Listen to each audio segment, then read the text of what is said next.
¿Me estás diciendo que construiste una máquina del tiempo? En un DeLorean, según lo veo, si vas a construir una máquina del tiempo en un auto, ¿por qué no hacerlo con estilo? El auto DeLorean se hizo famoso gracias a las películas de Volver al Futuro, pero la verdadera compañía que fabricó los DeLorean se declaró en bancarrota apenas un par de años después de comenzar. Entonces, ¿qué pasó? La historia de DeLorean incluye una guerra, agentes del FBI y un fallido trato de drogas de $1 millón. Historia de negocios con ascenso meteórico y caída desastrosa, con riqueza, fama, drama y un director general excéntrico, todo al estilo DeLorean. Para entender todo esto necesitamos viajar al pasado.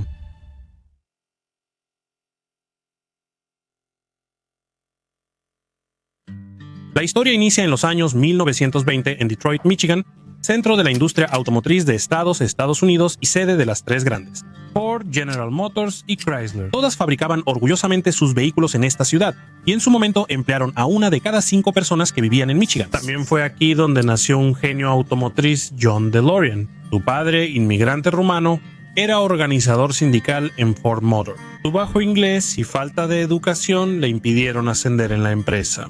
Desde joven, John DeLorean se interesó por la tecnología y destacó en sus estudios. Ingresó al Instituto de Tecnología Lawrence y se enfocó en ingeniería industrial. Su futuro parecía prometedor, pero su vida personal se estaba oscureciendo durante ese tiempo. Los padres de John se divorciaron y su padre terminó como adicto y recluido. Luego, John fue reclutado para la Segunda Guerra Mundial y sirvió 3 años en el ejército. Tras todo esto, John comprendió que aunque deseaba estudiar ingeniería, debía apoyar a su familia porque vivían en condiciones precarias, así que John consiguió un trabajo vendiendo seguros de vida. No era algo que realmente disfrutara, pero aquí adquirió muchas habilidades de comunicación que lo ayudaron a convertirse en un gran vendedor. John se aburrió en el trabajo y luego surgió una oportunidad para un posgrado en el Instituto Chrysler para Ingenieros Automotrices. Después de graduarse del programa, John pudo unirse al equipo de ingeniería de Chrysler, lo que luego aprovechó para conseguir un trabajo aún mejor en General Motors. Inicialmente trabajando en la división Pontiac, John se esforzó mucho y,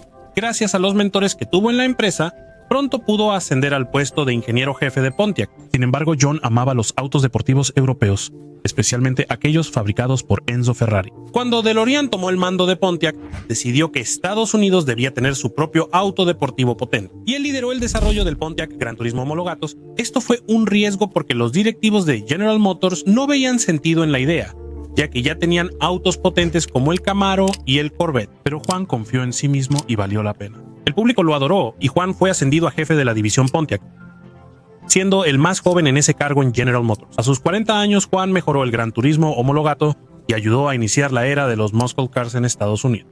Sin embargo, Juan ya tenía la mira puesta en su próximo reto. Quería crear un auto de lujo potente. El problema era que Pontiac no tenía los fondos para eso, así que Juan convenció a su jefe de transferir algunos fondos de otra división al equipo de Pontiac. En poco tiempo, Juan lideró el desarrollo del Pontiac Grand Prix 1969. De nuevo, Juan apostó por un auto que muchos ejecutivos consideraban mala idea. De nuevo, las ventas fueron excelentes y Juan mejoró la reputación de la marca. Juan DeLorean rápidamente se volvió un nombre conocido cuando empezó a aparecer en revistas, entrevistas televisadas y grandes eventos automovilísticos. Su imagen se fortaleció, pues era casi opuesto a otros directivos automotrices de Detroit. Todos eran hombres mayores con traje y corbata, pero Juan DeLorean era más joven.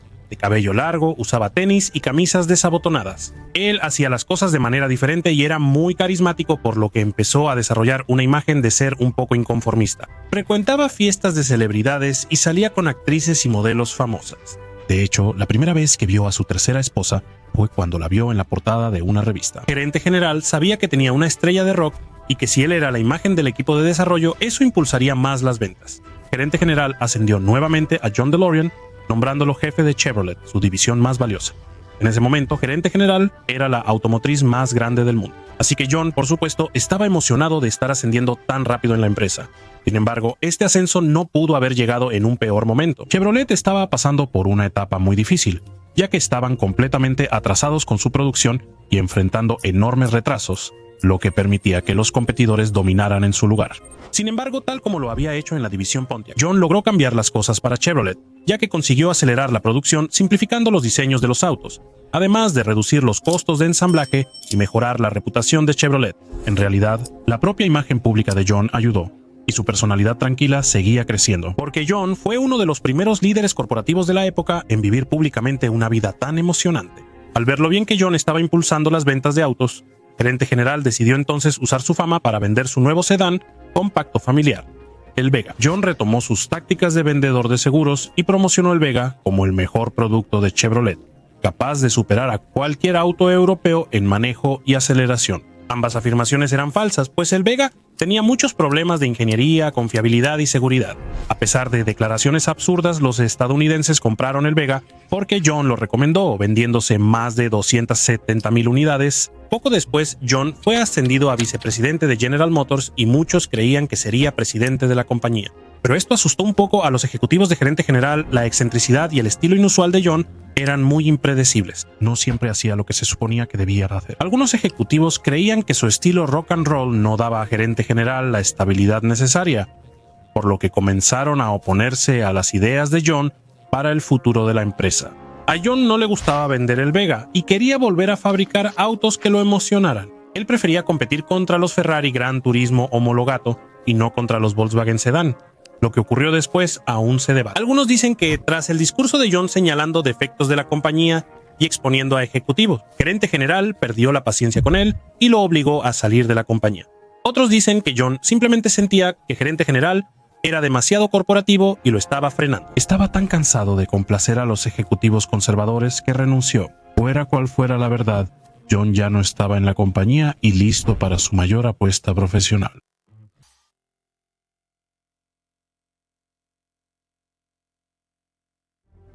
Por 50 años, Estados Unidos no tuvo nuevos fabricantes de autos, ya que competir con los tres grandes era una locura. John DeLorean, quizá algo loco y muy ambicioso, decidió fundar su propia compañía de autos usando su fama y conexiones en la industria automotriz. En 1973, John fundó la compañía de autos DeLorean, y buscaba que su primer auto fuera deportivo, construido desde cero para demostrar al mundo lo que habría logrado en gerente general sin la interferencia de otros ejecutivos. Algo que representara el futuro, algo que cambiara el mundo. John reclutó a Colin Chapman, fundador de Lotus, para diseñar el chasis, y DeLorean la carrocería. Junto con Giorgetto Giugiaro, quien diseñó autos para Ferrari y Alfa Romeo, John también reclutó a algunos ingenieros de gerente general. Diseñaron un auto deportivo futurista con puertas de ala de gaviota, motor trasero y carrocería de acero inoxidable. Muchos autos deportivos europeos de esa época eran propensos a la oxidación por usar metales delgados para reducir peso. El acero inoxidable no se oxida fácilmente, por lo que daba al auto un aspecto futurista y lo protegía del mal clima. Después de reunir al equipo adecuado y usar sus contactos en la industria automotriz para conseguir las diferentes piezas que necesitaba, como un motor que pudiera ofrecerle a su auto la velocidad y potencia que quería, el compañía de autos DeLorean nació como un auto conceptual, al que John llamó Compañía de Autos DeLorean 12. El problema era que, aunque se era llamativo a la vista, seguía siendo solo un concepto y la producción real del auto parecía casi imposible, especialmente con el presupuesto que tenía DeLorean. John, un vendedor inteligente, usó su red de contactos para recaudar fondos y vender su visión a inversionistas. Pero construir una planta requería más dinero del que podía obtener de inversionistas individuales, por lo que necesitaba apoyo gubernamental. Estados Unidos, Alemania, Italia y Japón, grandes potencias automotrices, no quisieron apoyar a la nueva compañía de DeLorean porque dudaban que pudiera competir con sus rivales. Así que John buscó países que estaban pasando por momentos difíciles y que necesitaban desesperadamente empleo, ya que tal vez le darían subsidios gubernamentales a cambio de crear empleos. Y solo había un país dispuesto a darle a DeLorean el dinero necesario para abrir una fábrica de autos, y ese era Irlanda del Norte. El problema era que tendría que poner su negocio en una zona de guerra.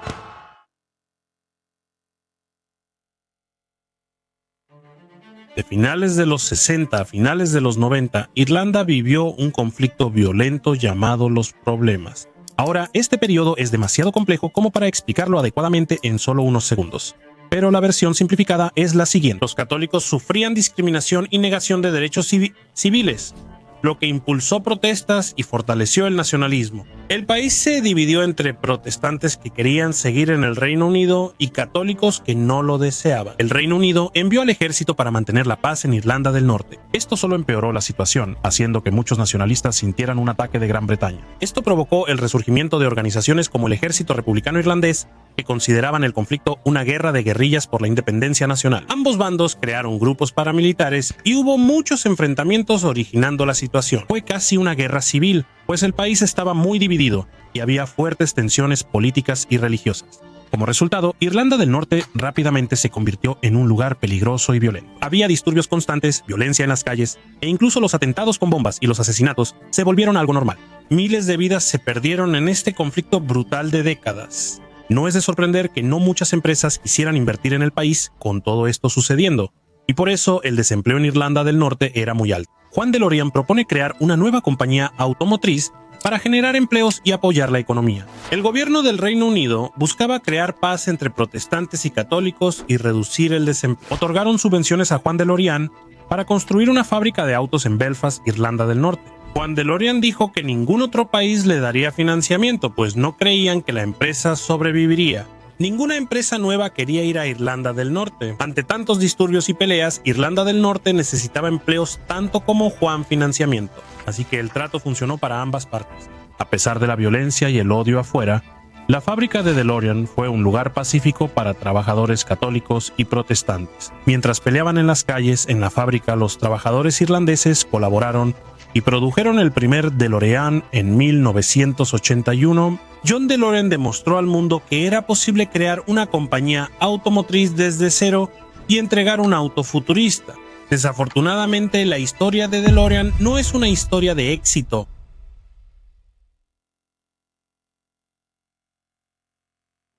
Crear este auto fue un triunfo para DeLorean, pero la gente no se apresuró a comprarlo por varias razones. Para empezar, el compañía de autos DeLorean 12 era un auto estadounidense con un diseño italiano, un motor mayormente francés, y fue construido en una fábrica donde ninguno de los trabajadores tenía experiencia previa fabricando autos. Nada de eso dio confiabilidad, así que el DeLorean se vendió con muchos problemas. Otro punto fue el precio.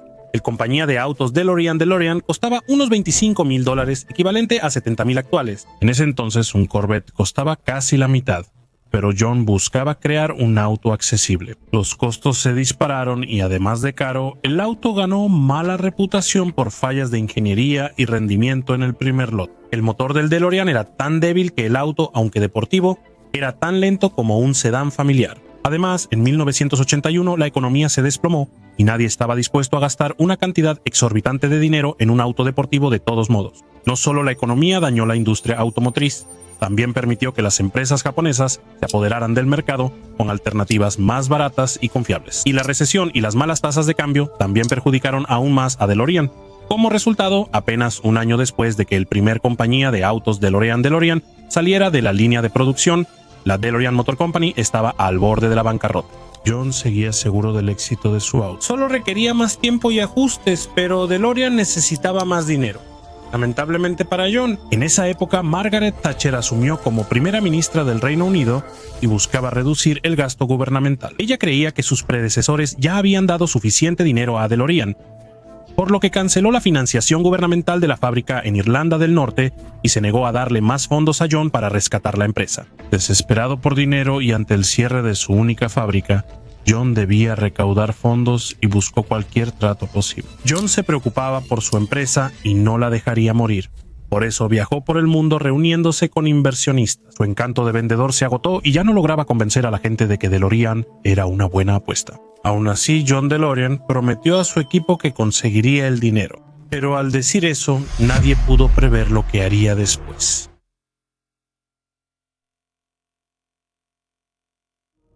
Un ex vecino de John, al saber que necesitaba dinero, lo contactó para ofrecerle un trato que podría hacerlo ganar millones rápidamente. Esto era exactamente lo que John necesitaba. El único problema era que el trato implicaba comprar y vender un envío muy grande de cocaína. Al no ver otra opción para salvar su empresa, buscó dinero. John aceptó este trato de contrabando de drogas y se organizó una reunión en un hotel en Los Ángeles, cerca del aeropuerto LAX. A John le dijeron que este trato le haría ganar millones de dólares para revivir su compañía de autos, por lo que aceptó el plan.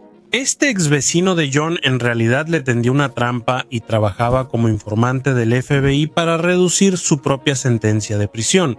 Así que todo era una operación encubierta del FBI. Mientras brindaban por el acuerdo, agentes del FBI irrumpieron en la habitación. John fue arrestado y acusado de conspirar para obtener y distribuir cocaína valorada en 24 millones, y como todo fue una trampa planeada, tenían pruebas en video de John aceptando este trato totalmente ilegal. De repente, John se dio cuenta de que había pasado de ser una celebridad popular en la cima de su carrera a enfrentar una condena de cárcel seria.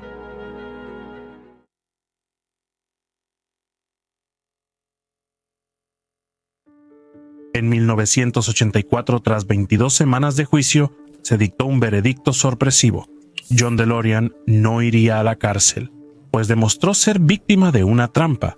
Aunque aceptó el trato, el jurado consideró que solo intentaba salvar su compañía de autos. Ahora, muchos creen que la razón por la que el gobierno de Estados Unidos intentó tenderle una trampa a John DeLorean fue porque habría sido un gran movimiento publicitario para la guerra contra las drogas de Reagan. Procesar a alguien que en ese momento era una celebridad de gran renombre. El problema fue que el informante del FBI le había dicho al FBI que John había sugerido el trato de drogas, cuando en realidad ese no era el caso en absoluto. Fue claramente una trampa, y así John DeLorean fue declarado no culpable.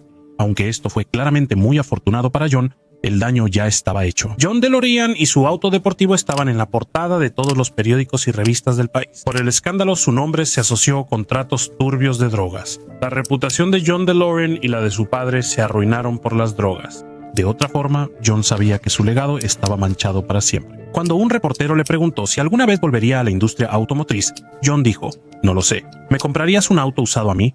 Sin embargo, dicen que toda publicidad es buena publicidad. Aunque John creía que su carrera automotriz había acabado, la publicidad de su juicio significó mucha gente escuchó sobre el auto DeLorean gracias a eso, y empezaron a verlo como un auto genial con una historia interesante. Debido al escándalo en el que John se había visto involucrado, la gente veía el auto junto a la cara de John en periódicos y revistas tantas veces que empezaron a gustarles más el auto de lo que inicialmente creían. Por un tiempo, compañía de autos DeLorean vendió más DeLoreans que nunca, pero no bastó para mantener la fábrica de Belfast abierta y tuvieron que cerrarla. En 1982 despidieron a más de 1,000 empleados y solo se fabricaron 9,000 DeLoreans en total. Los trabajadores irlandeses protestaron durante meses por el cierre de la planta, pero sus frustraciones nunca llegaron a nada. La compañía DeLorean ya no existía.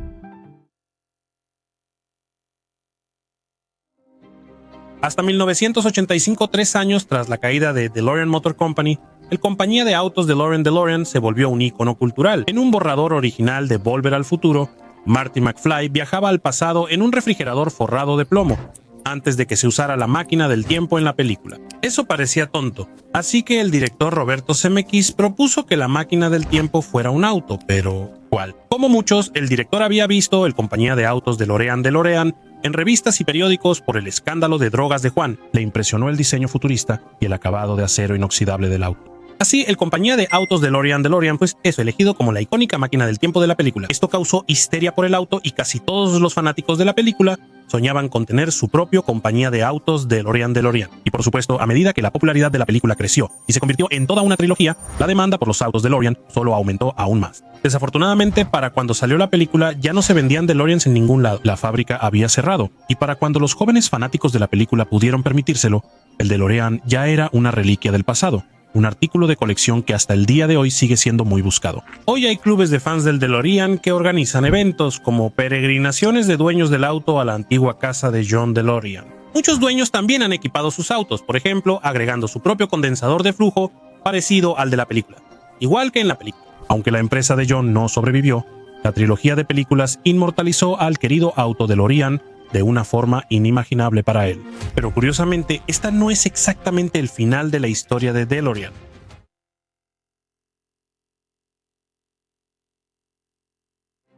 Aunque DeLorean cerró, coleccionistas y fanáticos seguían disputando el compañía de autos DeLorean. Por supuesto, estos autos viejos y defectuosos a menudo necesitaban reparaciones, y no había muchas piezas de compañía de autos DeLorean disponibles. Tras el cierre de la planta de compañía de autos DeLorean en Belfast, una empresa de liquidación compró y almacenó todas las piezas restantes en una bodega. Estas piezas fueron usadas por años por Esteban Wine, mecánico de Texas especializado en DeLoreans. En 1997, Esteban Wine compró todo el inventario de piezas de DeLorean para venderlas a los fanáticos. No solo compró las piezas del auto, sino también todos los documentos de la planta de Belfast. Esto incluía planos para fabricar una compañía de autos DeLorean. Con toda esta información, Wine decidió ayudar a construir nuevos DeLoreans desde su taller. En 2015, el Congreso aprobó la ley Fixing America's Surface Transportation, que autorizó fabricar réplicas de autos en bajo volumen si cumplían estándares modernos de seguridad y producción.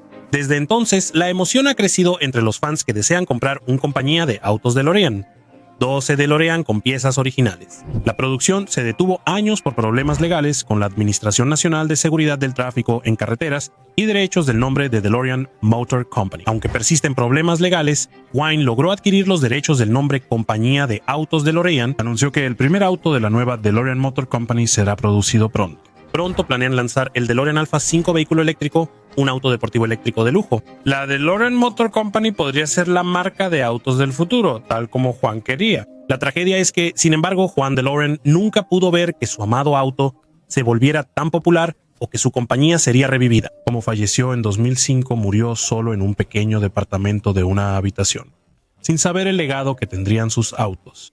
Pero una pregunta rápida para ti. ¿Sabías que, al igual que Juan DeLorean, el hombre que construyó Lamborghini también se inspiró en Ferrari? Excepto que hay una diferencia clave. Toda la razón por la que se creó Lamborghini fue para vengarse de Ferrari. Sí, Lamborghini fue creado por despecho por un agricultor de tractores y ex prisionero de guerra. Es una historia increíble. Haz clic en la miniatura para verla ahora. Nos vemos ahí. Salud.